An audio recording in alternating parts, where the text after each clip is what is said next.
Welcome back to another episode of Quintessential Mark Radio, QMR 2.0. I am your host, Ayala Nunez, and today we are going to be talking about a very touchy subject. And when I say touchy, not so much to the truthers out there who are exposing much of the propaganda, the lies, the agenda behind the scenes from the very elite who control or would like to market something otherwise than truth in itself. But it is a very touchy subject to the ancient archaeologists out there who praise and put sacred sites on the map and on a pedestal. And whether they do not know or whether there is a particular agenda tied to that, it's still under investigation. But the topic of main focus for today is essentially the Great Serpent Mound of Adams County, Ohio. The thing about the Great Serpent Mound in Adams County, Peebles, Ohio, is the fact that for me, personally, it was a site that had spoken out to me initially in February of 2012, which is funny to say in realization right now because this is essentially 10 years in the making. Right now, it's the end of January, and tomorrow is the very beginning of February. So this is something that happened 10 years ago, and that's quite a very prominent time frame because 10 years is something that you just cannot shake off. Many things have had happened in 2021, which actually occurred 11 years prior since, and that is also significant too as well.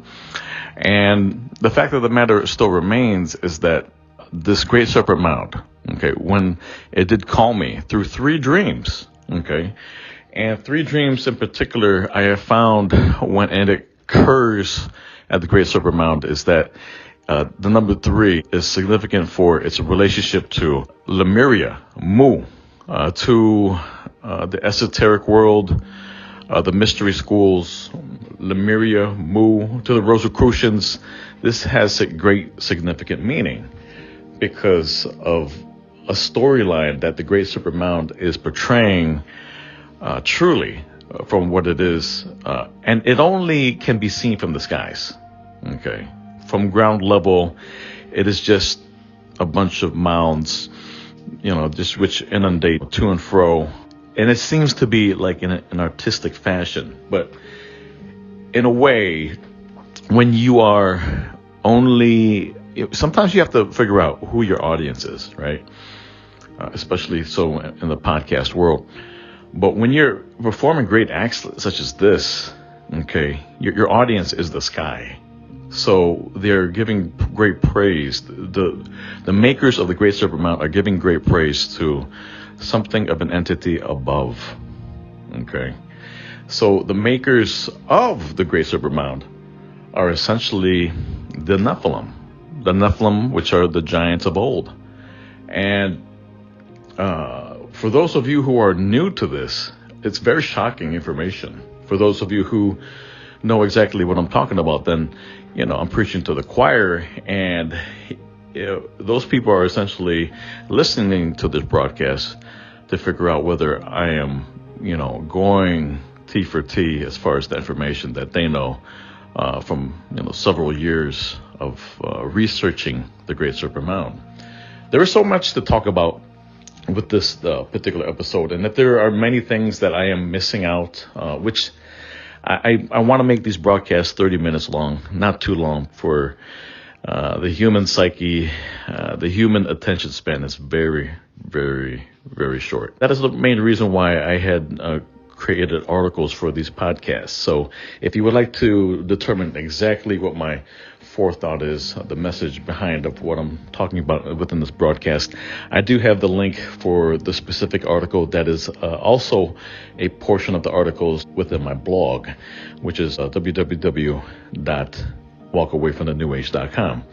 And I do, in tandem with this, with broadcasting and marketing this podcast, please, by all means, please help support our network by tuning into our blog. But not only that, but also to tuning into our YouTube channel, our new YouTube channel at www.realrevolutionradiotv.com.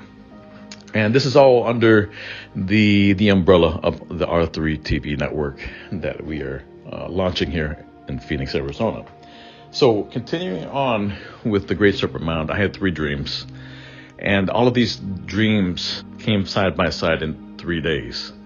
And it was one after the other. 3 days consecutively in a row.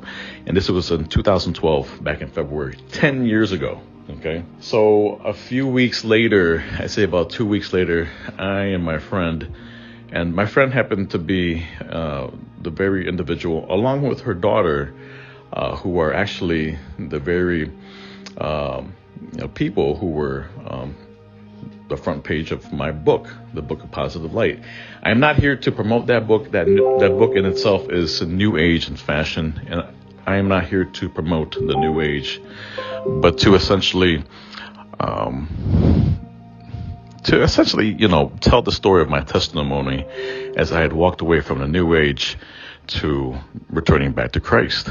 Okay, and so with that book, it essentially personifies everything that I am totally against today. And this is the reason why I'm telling you my testimony, because many people today are being deceived by this New Age movement, by this pagan New Age movement, which has never changed. It's nothing new, under the sun. This is essentially what the Bible has been forewarning people of these end times, which are these days that we know.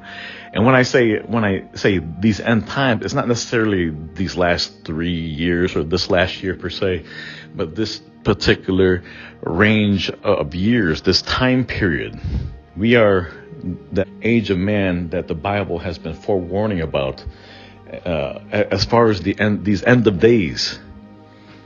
And when I say these end of days, the end of days of Satan, which is a conglomerate of demonic entities, including Lucifer himself. And I could be wrong with that, okay? Whether this Satan is one or this Satan is a conglomerate, collective of entities, or whether it's one or the other, it does not matter, okay? This is what the Bible has been against from the very get-go, and for which the biblical scripture has been forewarning of these particular end of days times, humanity during these range of years. And so with that being said, the very message that the Great Serpent Mound in Peebles is forewarning of us, or which is essentially telling us, it's a story of the beginning. And again, when I say it's a story, it's their story, his story. And that's what a history is all about, his story. The very entities of which have controlled the lexicon of events leading to what it is today. And when you have these organizations, cultures, collectives, societies which control and have won wars historically in the past, those are the very entities which control history. And so this Great Serpent Mound, which was created by these Nephilm, these giants, which are essentially the sons of the union, the procreation between the fallen angels and the women of men. This is essentially telling us that that this Great Serpent Mound is a storyline which depicts their history from beginning to end. And the beginning is as far as it pertains to this Serpent Mound in Ohio, in Peebles, is this cosmic egg, which is essentially this Lemuria or Mu. And then you have this serpent head, which is actually swallowing this cosmic egg. Okay. And this cosmic egg, again, is the beginning of humanity, the creation of God the Most High. And then it has this inundating curvature within the serpent, which are essentially the many ages of man. And guess what? Towards the end of this Great Serpent Mound is the spiral. Now, the spiral is very significant in that it portrays the essence of portals, of gateways, the opening of entryways into another dimensional realm. Okay, and the spiral is very significant, especially so in Mesoamerican culture. Okay, when we make reference to that, many of the symbolism of Mesoamerican culture is found in Phoenix, Arizona. And that's where I am today. This is where this broadcast is essentially being published to the world from the city, from the state in Phoenix, Arizona. And so here we are, 10 years later. We are here at the very precipice of why I had experienced the Great Serpent Mound 10 years ago.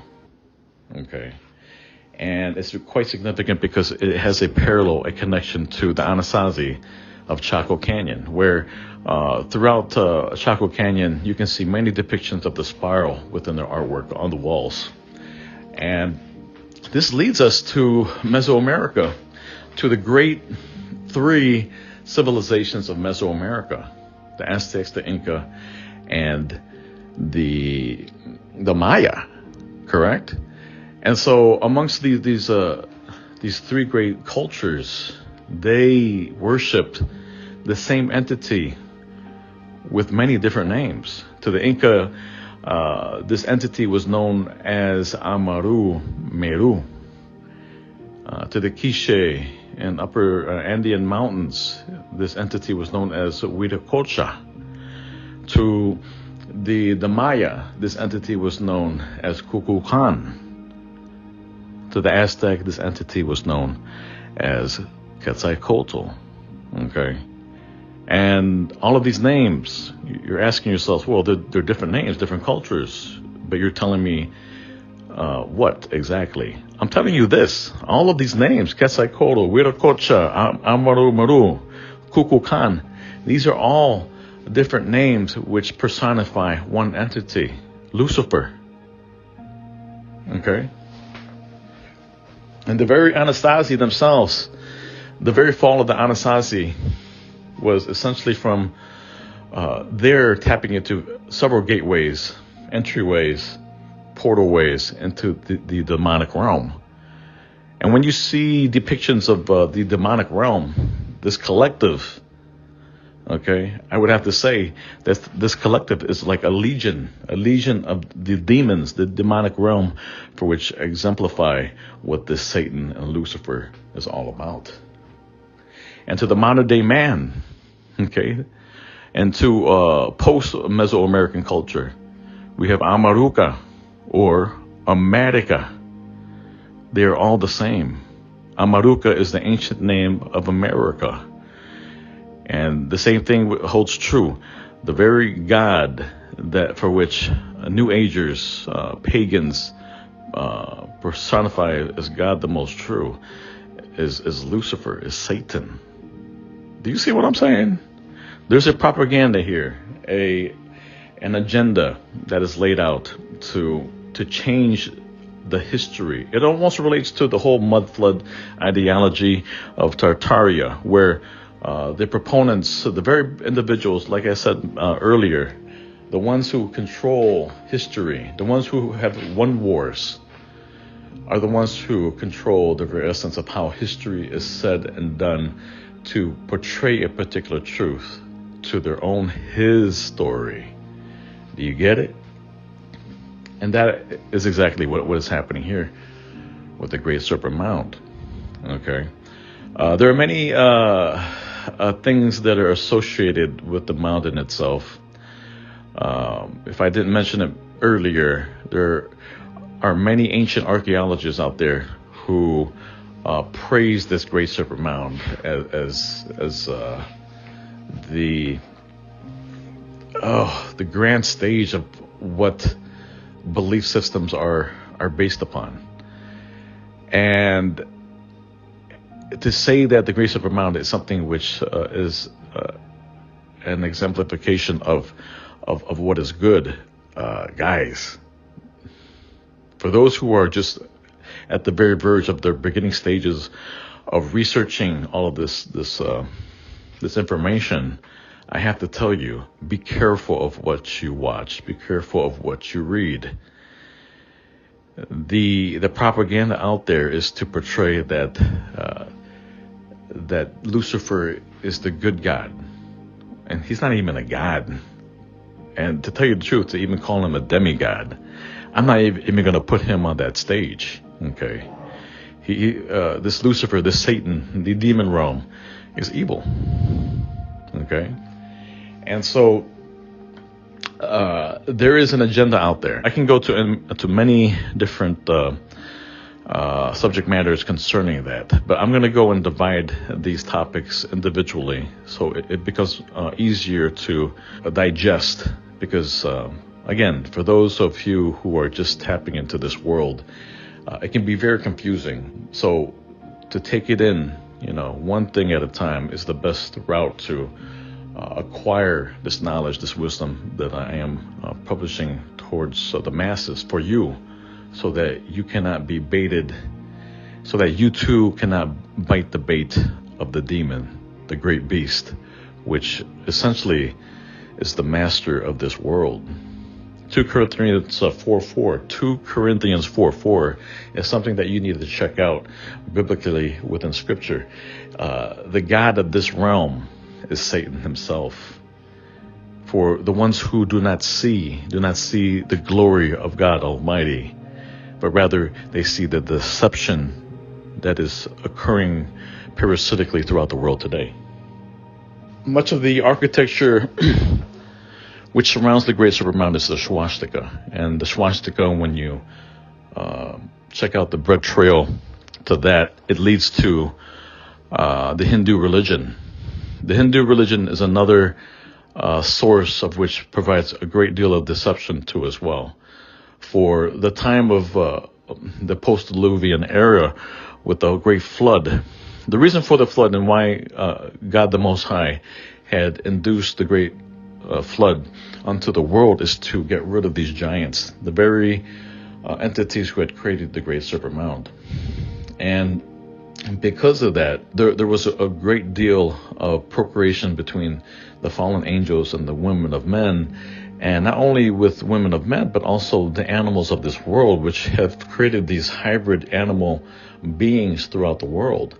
And these hybrid beings can be seen essentially from the Egyptians, the Great Pyramids of Giza, Mesoamerica with their kachinas, the Hindu religion, and the list goes on and on. These half-breeds are essentially depicted throughout the world. And it's just amazing how people cannot discern between what is righteous and what is not. And this is something of a dilemma that we have seen from day to day when being exposed to a history that is deceptive and manipulated. And so my story further goes on and how this entity in itself, this Lucifer, the Satan, has tried to manipulate my direction and going away from Christ and moving towards this Luciferian doctrine. And this happens to be so when I and my ex-wife, things happen, marriages fall, civilizations fall. But during that time period of my life, that particular chapter, my wife at that time, we went to Chichen Itza in Mexico, and on the way to this pyramid, this Aztec pyramid, which has been depicted many times throughout several movies, including Conan the Barbarian, one of my favorite movies.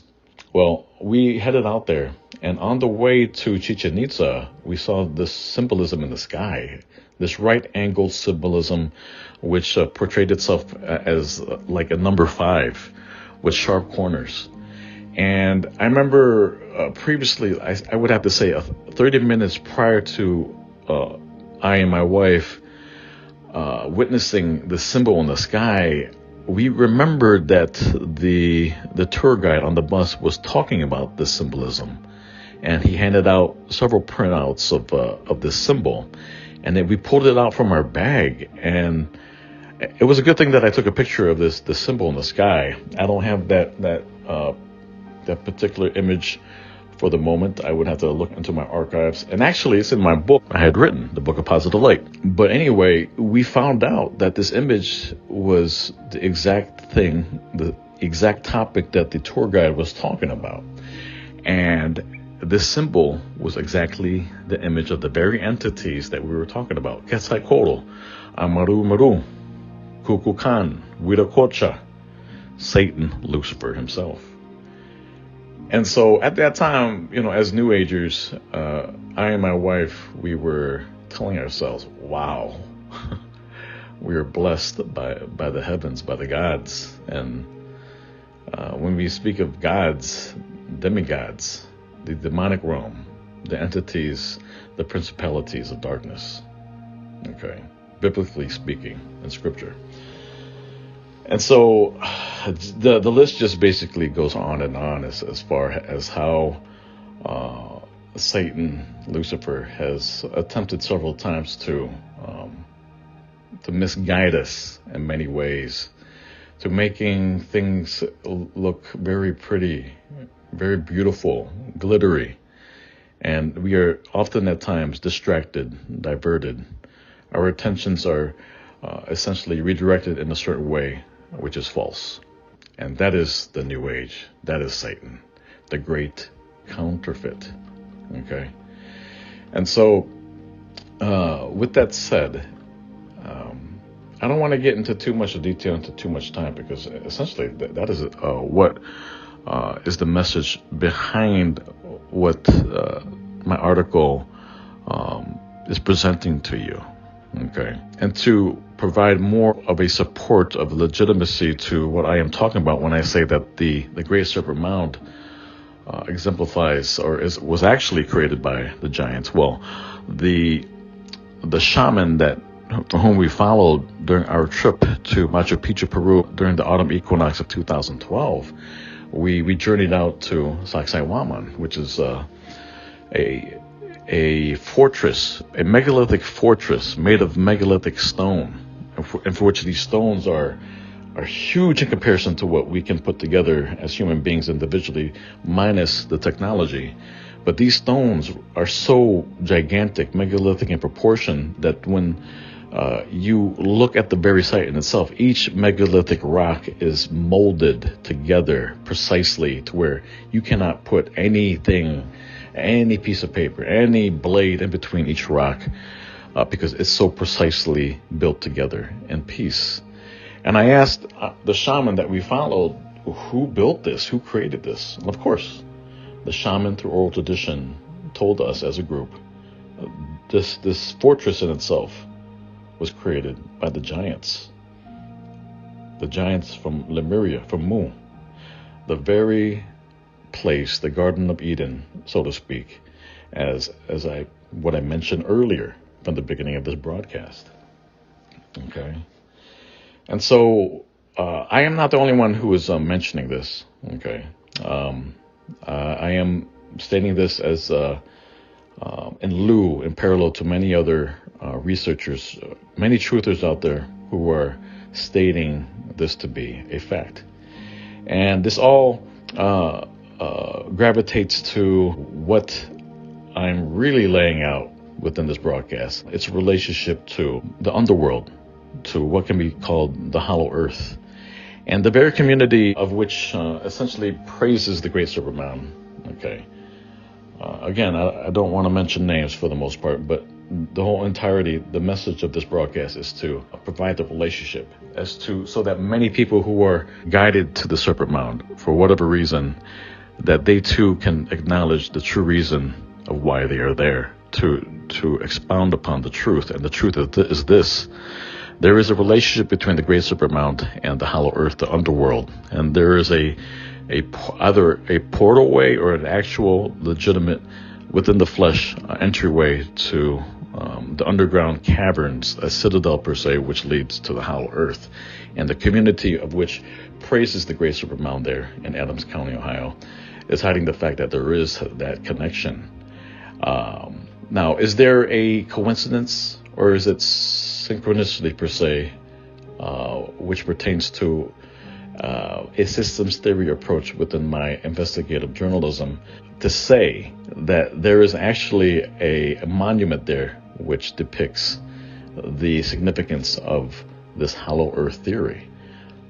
Well, I would have to say yes. This particular monument is found in Cincinnati, not too far away from the Great Serpent Mound. And it is a monument dedicated to the life of his research, John Sims Jr. Yes, it's John Sims Jr. He was a lecturer back in the early 1800s who was promoting the idea of a hollow earth theory. Okay, and there is a monument dedicated to his hollow earth research not too far away from the Great Serpent Mound. And I got to tell you, what is the odds of something like that being built not too far from the Great Serpent Mound? Okay, I would have to say that there is a great relationship to that and the very storyline that I'm telling you in testimony. There's a relationship here. There's something that is happening, and there is a truth that is hidden and for which must be laid out in the forefront. And from other interviews, such as mine with Jim Vieira from a few years ago, I believe it was in 2017 on a podcast when this particular brand was called Quantum Mindfulness Radio. I did interview Mr. Jim Vieira, and we talked about the giants of old, the Nephilm, and then how the predominance of several Nephilim relics, okay, these giants, skeletons, are just riddled throughout the United States. And of course, the main premise of this broadcast is to also reveal, to expose the lies that the Smithsonian has been providing to the masses, and that they have no idea of what happened to these skeletons, when indeed many people in North America have provided these skeletons, these gigantic Nephilim skeletons, in excess of 13, 15, 20 feet to the Smithsonian. Because these people, these farmers, these regular people, folks of the land, they retrieved these skeletons and then, of course, brought them to an authority in archaeology, which was the Smithsonian. And how the Smithsonian could essentially state to the masses, to the public, okay, and that no particular skeleton was delivered to them is just a debauchery of not only humanity, but also of just righteousness. And this essentially goes against the Bible. And so, with that said, the actual article goes greatly in depth and detail. And once more, if I have missed anything as far as relates to the details of that article, well, please, by all means, please check into that article. I will have the link for you to connect with after this broadcast, if you so choose to go into that rabbit hole.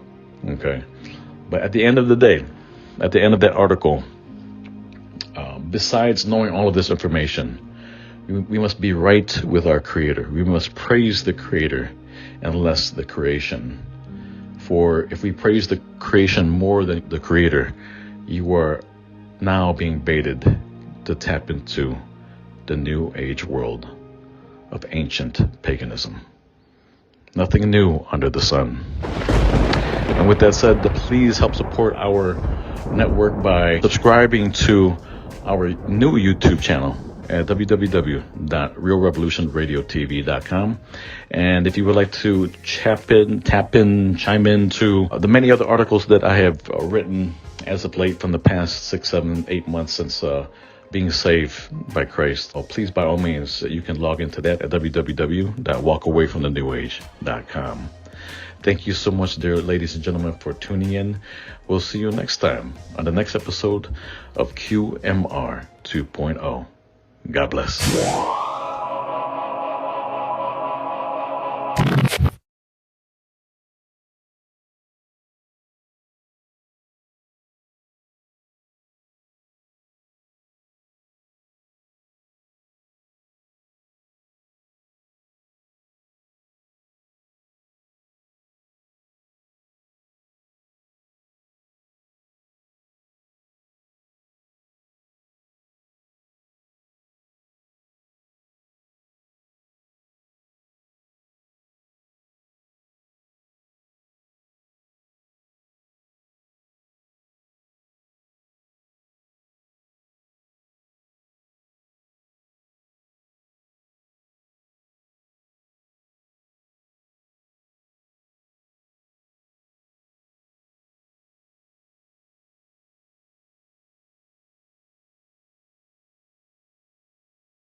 Welcome back to another episode of Quintessential Mark Radio, QMR 2.0. I am your host, Ayala Nunez, and today we are going to be talking about a very touchy subject.